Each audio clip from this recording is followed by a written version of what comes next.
never get awards.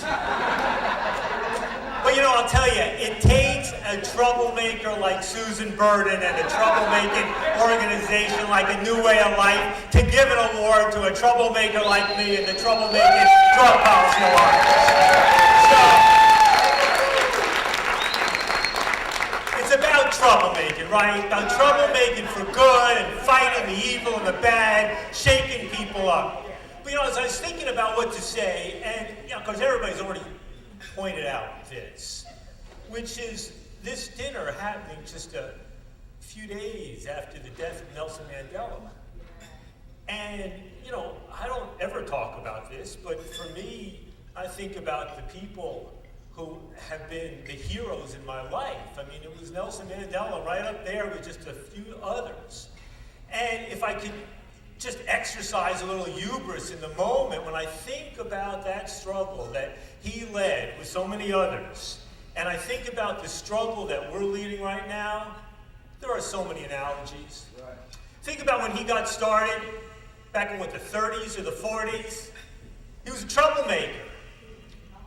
And his struggle was seen as a quixotic one. Who was going to end this? And I'll tell you, when we got started, we were the troublemakers, the fringe makers. What do you mean you're not for the drug war? What do you mean you want to roll back that? What do you mean you're not with the cause? When Nelson Mandela got started, what was the thing he was fighting against?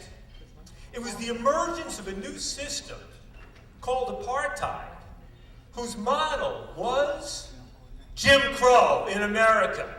That provided the model for the Afrikaners and others who wanted to build a system of oppression to keep black people and the black majority down. And what is the system we're fighting against now? What did Michelle Alexander call it? The new Jim Crow. We here are fighting in very much the same struggle that Nelson Mandela did in South Africa for many years. Right. And you know what else? He also knew that what he was doing was going to be a multi-generational struggle, just as we know that the struggle to roll back and end the war on drugs is going to be a multi-generational struggle.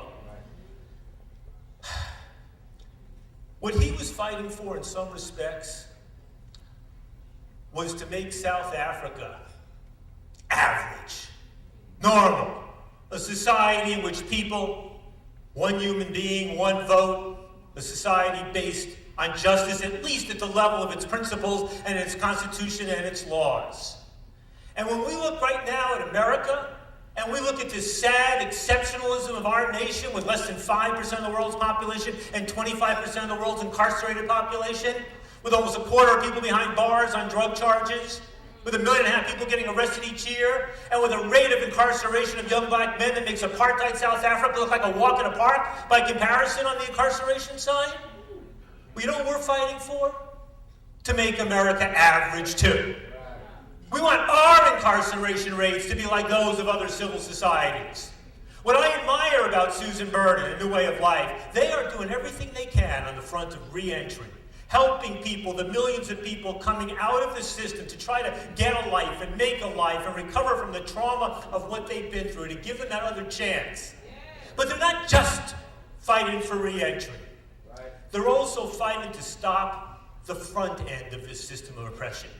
Joining with us in Sacramento to push through legislation to stop locking up people simply for what they put in their bodies. And lastly, the last thing I'm going to say is the justice that Nelson Mandela fought for was about changing a set of laws and a system, an infrastructure, and a complex, a political industrial complex that sustained apartheid. And what drug policy reform is also about ending and fighting and disempowering that prison industrial complex that sustains these rates of high incarceration in America. But what he also fought for was about changing the way people think about things. Challenging people's underlying fears and their underlying beliefs for example, black people could not hold power in a just and fair and democratic society. Challenging people in the deepest possible way. And what we and the Drug Policy Alliance and our growing number of allies are doing also is not just challenging those laws and that infrastructure of disempowerment and oppression.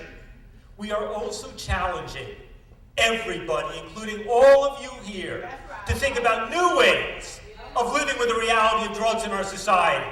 Understanding that the people who celebrate their use of marijuana and psychedelics and other drugs are no different than the people who struggle with addiction and disease. It's not about what we think about drugs, but about the system that deals with drugs and the people who use drugs that we are trying to change. It's when we uproot our own fears, when we change our own minds, not just about dealing with addiction, but about the reality of drugs and the commonality of drugs in our society, that we can begin and ultimately win the process of uprooting the system of mass incarceration in this country and in those other countries around the world. So thank you, Susan.